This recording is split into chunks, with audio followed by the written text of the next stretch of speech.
VoyMonk video voiceover. And this specific voiceover, actually last video voiceover, I had thought I was going to talk about "and" with an E also. And then I got into talking about the Macy's Thanksgiving Day Parade and the coming Christmas season and the commercials and streaming and that kind of stuff. And I completely forgot. And then, of course, on this video voiceover, I was thinking to talk about lighthouses. I'm not sure why. I forgot. And this is my attempt to be more organized and do these. And for I completely forgot why I'm going to be talking about lighthouses. I love lighthouses. I kind of wish I was like Stanley's. I was like Stanley in his lighthouse, and how he if you if you do some YouTube search, you can look up Stanley in the lighthouse. It's pretty hilarious. He talks about he would like to live in a decommissioned lighthouse, and nobody would know that he lives there, and that just a push of a button he could launch himself into space, which is. I admire that, man. I love Stanley. I love The Office. I'm probably going to do one of these video voiceovers about The Office at one point. You're talking about my love for that.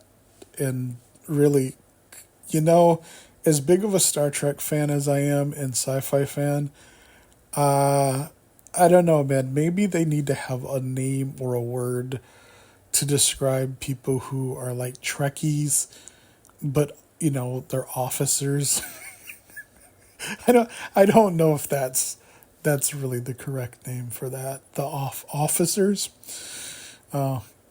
offices. I'm not sure, but yeah, like I said, I want to talk about lighthouses. I guess I'm gonna have to remember what it is I was going to bang on about lighthouses, and then. I don't know. I did want to talk about "and" with an E, because that was really a great series on Netflix. And quite frankly, if they had probably kept "and" with an E, I probably would have kept Netflix. I probably would have been a Netflixer to this day. See, came up with the name for Netflix subscribers. But it was... yeah, it was a great show. And I'm not exactly sure why well, I know why it got canceled, but I'm not exactly sure why they couldn't work that out. I mean, it seemed extremely popular. Cobra Kai is another series that's on Netflix. That seemed extremely successful and high in viewership. And I'm not entirely sure. I mean, I kind of understand why Cobra Kai is coming to an end, because I think most, if not all, of the cast members are kind of pushing probably in their mid or early 20s, I'm guessing. I don't know how old they were when they started, but, Cobra Kai seems to be something that was supposed to be a spinoff of the Karate Kid that was kind of centered-ish around teenage high school students and that kind of thing, in continuation of the Miyagi Cobra Kai universe. But, yeah, I mean, they had some issues. They first were produced by YouTube Red, and along with a lot of other content, I think they were probably the only content that actually was overall successful. And then I think YouTube said, nah, we're not going to do this. We're going to go a different direction. And then they were sold to Netflix. But between like that, the pandemic, and all of the things that were going on it's like, I know series kind of have a tendency to sometimes do jumps in terms of timeline and when they pick up in terms of seasons and stuff. I don't have any specific experience with this because there's no series that I've watched that's really done what's called a time jump so much. But yeah, it's they didn't do a time jump in Cobra Kai, but some of it almost seems like it needed to. Because if you watch it from seasons 1, 2, and then 3, and then 4 and 5, you can definitely tell the cast has done a bit of growing up between the shoots and stuff like that for the seasons. So, and with this being season 6, and I want to say the well's kind of running a little bit dry, but not. I mean, it's not too bad. I think they could have gone another season. I just think there were way too many minuses versus pluses in terms of going forward. And I think, as Seinfeld once said, you want to keep them. You want to leave one that it keeps them wanting more, as opposed to sticking around long enough for them to just get sick of you. Right? And when you're doing commercial and you have to, you have to make money, that's probably wise. That's probably wise. But yeah, so like I said, I can understand why Cobra Kai is something that is coming to an end. And with an E, I don't. I know that Netflix and the CBC, I believe, which owned Anne with an E, or the publishing from Lucy Maud Montgomery, who was the original, author of Anne of Avonlea, Anne of Green Gables, which I believe were the books that started the whole thing. I remember back in the 80s and early 90s, the series running on Disney Channel, which was, I didn't watch it. I mean, it always looked interesting, but it kind of had a little bit of a Little House on the Prairie-ish feel for me. And I did like that, but I can't say that I loved it so much. I mean, I probably loved it now more for the nostalgia. I'm talking about Little House on the Prairie. But it seemed a little too close to that in terms of my interest. So I was much, at that age, probably more interested in the Baywatch. And I didn't watch Baywatch either, but I'm saying to you, I was more interested in things that had to do with action and excitement and, things that kept me entertained in different ways. But it is a great series that I, of course, later learned to appreciate, especially with Anne with an E. And I'll be honest, I kind of wish I had watched Anne of Green Gables and Anne of Avonlea back in the 80s and 90s. I mean, I eventually had to watch some of it and read up a little bit on it so that I could kind of get an idea of the placement of the series when they did the reboot, which was Anne with an E. But from what I gather is that it wasn't a complete, obviously, departure from the books and Elizabeth Maud Montgomery. I hope I got the right author. But, sorry, Lucy. Is it Lucy Maud? I'm not going to look it up. But Lucy Elizabeth Maud. I think it was. I might be thinking. Anyways, yeah. I'm holding back on the urge to Google. Is it Lucy? I'm gonna look it up.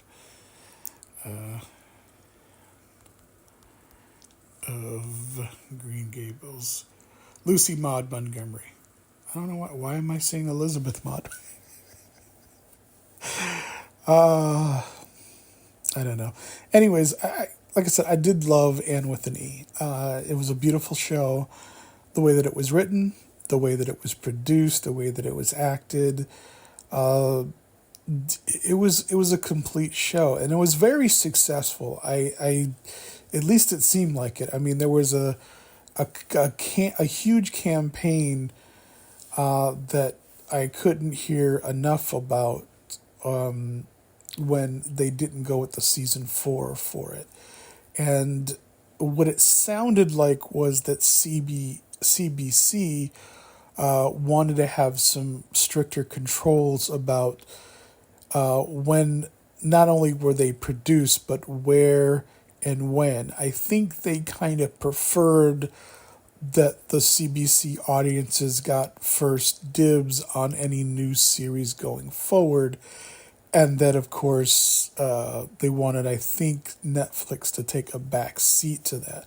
I could be completely wrong. I don't know 100%, but this is just what I gleaned from what I read about what happened. And so I think Netflix kind of told them to take a hike or something like that, or there was no way in hell they were going to do something like that.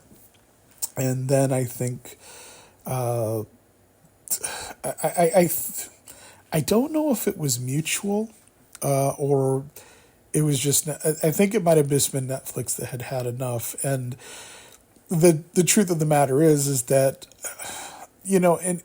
in the way of probably a lot of other contract negotiations, I'm betting almost anything.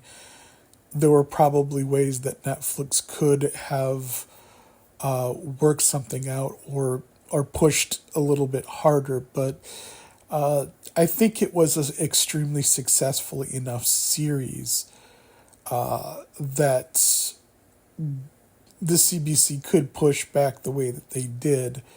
Although I think in this particular situation and circumstance, it kind of went south. And, since I think Netflix was putting up the lion's share of the money to produce it, the idea that, we want it to be released in Canada first, and then I think there were some other conditions as well. I don't obviously know the ins and outs, but that sounds like what it was. It was basically CBC owned the rights, Netflix did not, and they wanted to negotiate based on the previous success of the show, which seemed extremely successful.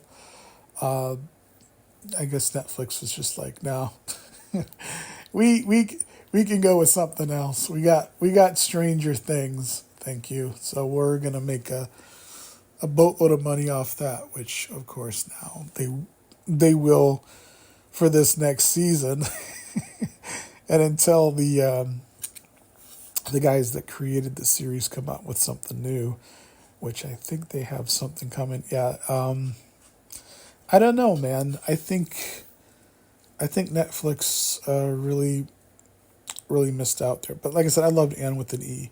The setting, the placement, the film location that they used, Prince Edward Island, which is where the story was based off, my understanding.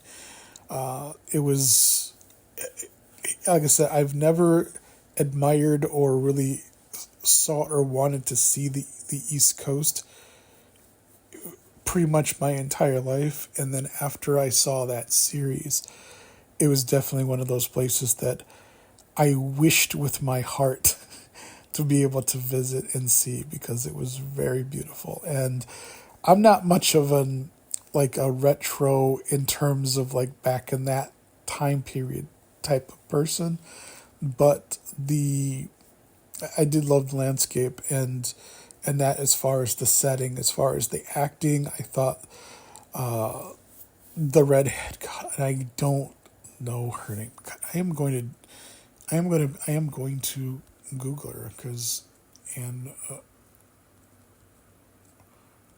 with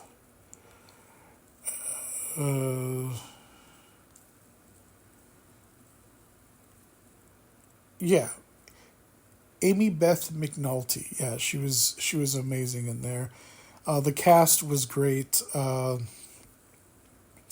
The woman that played Marilla, she was awesome. I'm a guy, and I'm not one of those people I'm not one of those guys that's really hard to say when I like something or when I'm emotional. it's kind of hard for me to get emotional about some things, but it it was, I thought it was a really touching series. I thought it was a really good show.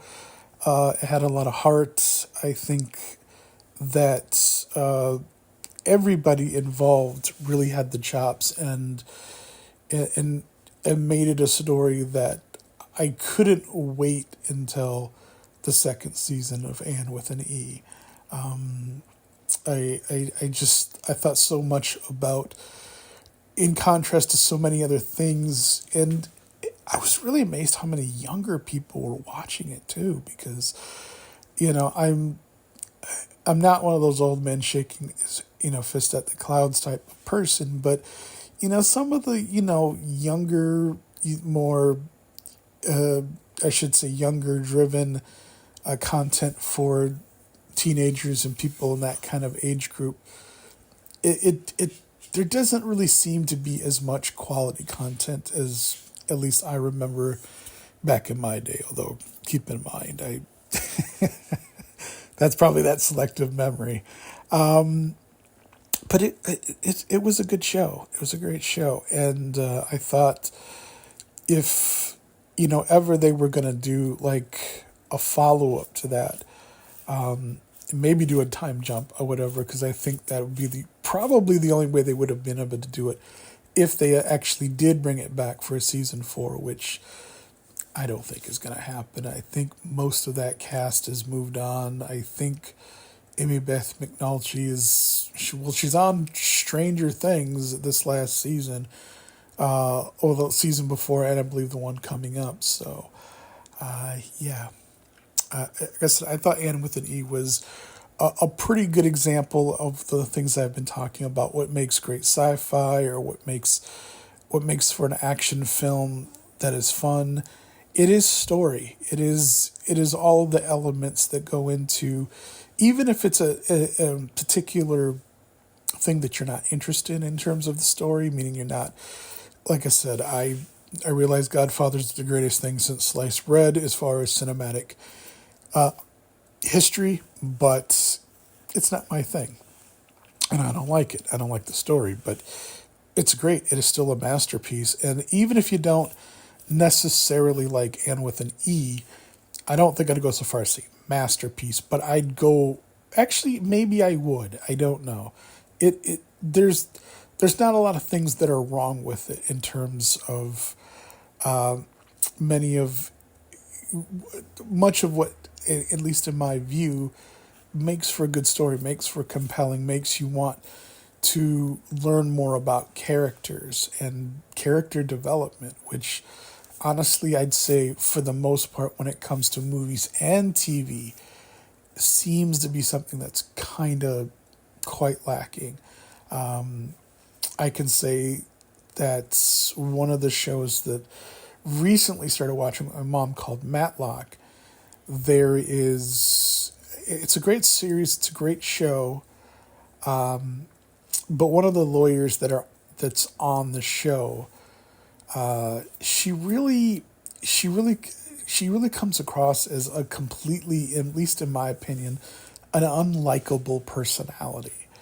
And when I say unlikable, I'm saying to the point that she's playing a character. I'm not talking about the actress, I'm talking about the character. She's just unbelievably hostile for what it seems like almost no reason whatsoever. And that seems to be kind of a common thread when it comes to, I mean, I'm not just picking on Matlock is a great show, and I actually think this is going to go the distance should Kathy Bates want to continue this on for however long she does. She's one of my favorite actors.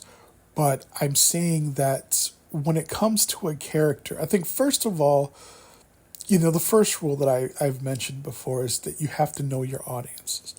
And audiences, for good or bad, they're going to have certain interest. And depending on who that audience is, or sometimes it doesn't even matter who that audience is, I would say that you have to have characters that people can connect with, that people want to hear a story from or about or whatever. That if there isn't anything interesting for them, and I'm not talking about manipulation or psychology, I'm just saying I think, and this is my personal opinion, what makes me like or dislike, a show or characters, or what's important, is that, like I said, unless there's a real reason that makes sense for who, what, where, why, and how things are happening, then I think that's where things kind of run into the danger zone. Whether, like I said, you like the story overall or not that's being told, I still think that there needs to be some foundations, at least for me, to go in at all and be interested. And so I told you that my favorite genre is sci-fi, but this isn't sci-fi at all. This is just a really good story. And while, like I said, I've watched Little House on the Prairie, with these 10 episodes that they released in the seasons for Anne with an E, I watched every single one with bated breath because I was so involved and so captivated by everything that was. And it's like, really, when I was watching it, felt like I was really there in like 1880 or whatever time period. I believe specifically, I think it was like the 1800s, or late 1800s, early 1900s, or whatever. And so, like I said, but it was really great. And even if kind of like one of the nosy neighbors, I can't remember her name, she kind of reminded me of the one Mrs. Nelson on Little House in the Prairie. But even if you don't necessarily like a character, they still can be likable to a point where even if you don't know their story, you might be interested. I mean, like, for example, I was talking about The Office. I mean, Dwight. Dwight is kind of an unlikable person in a general sense. He's not, I don't think, supposed to be likable. He's the annoying office coworker that kind of takes himself and life maybe too serious. And while at the same time, his relationships to people and other things maybe, much less so. But even if you like or dislike Dwight, I think as a character, you kind of wonder what makes him tick. You kind of wonder why this guy puts so much into his imaginary deputy position with the county sheriff in county sheriff's office in the office. And so, like I said, even though he may not be someone that is your favorite or isn't intended to be likable, he's still be liked. He's still likable, or at least interesting enough to where the person that's playing his character, you at least care enough to maybe know or find out or at least laugh at who it is that he is, or maybe some of the things that are used to kind of set up. And of course, if you watch the series for the greater length throughout the entire thing, you get surprised, I think, by his character. And I think all of the characters, whether you felt one way or another about them. But going back to like the thing I was saying about Matlock, is that, there's characters like on there that, despite whatever character that they're maybe playing, maybe they're just too hostile, maybe they just simply, I don't know, to me, and I'm speaking only for myself, they aren't interesting enough that you care enough to follow their character development through the series or even further without anything else. When it came to Anne with an E, I think that, like I said, even if you're not necessarily interested in the story, I think there is enough meat there that you could be interested in what's going on, even if it were like, say, Game of Thrones. I didn't watch Game of Thrones. I didn't dislike it, but it wasn't just my thing. And while I didn't watch it specifically, it seemed like it met all of the things that I'm talking about which I think made it a great series for those who tuned in and were interested.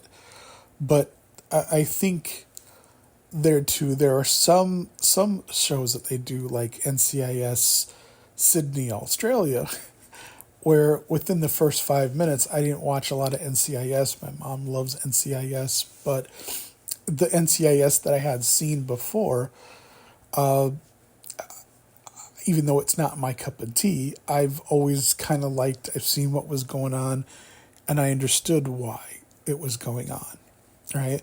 But when it came to NCIS, like Sydney, Australia, as an example, I can't really say the same thing. I mean, the characters weren't fleshed out, the plot was kind of thin, and the relationships, the way that they were written, were kind of silly. I mean, this is another situation where, in some cases, and it doesn't always happen, but sometimes you get a character that's so badly written, like, they're hostile, for example, for no reason, or they've got a quirk, or they have something that just doesn't quite resonate quite right, because again, maybe it's just overall you don't really you either don't care about the show, but more importantly, there's nothing likable about the character or the person not the person that's portraying it, but the character that the person is portraying on the show. And so, like I said, to me, I think those are the contrasts and differences that I've noticed for myself going through the years, and the way things are produced before and the way things are kind of produced now. And the reason I bring that up in reference to Anne with an E is that I thought that, though this is a good show, just like Cobra Kai, I think is a great show because there's a lot of character development. I mean, there's a lot of things that happen, but there's a lot of reasons why that happens, and it makes sense. I think Squid Game was another one.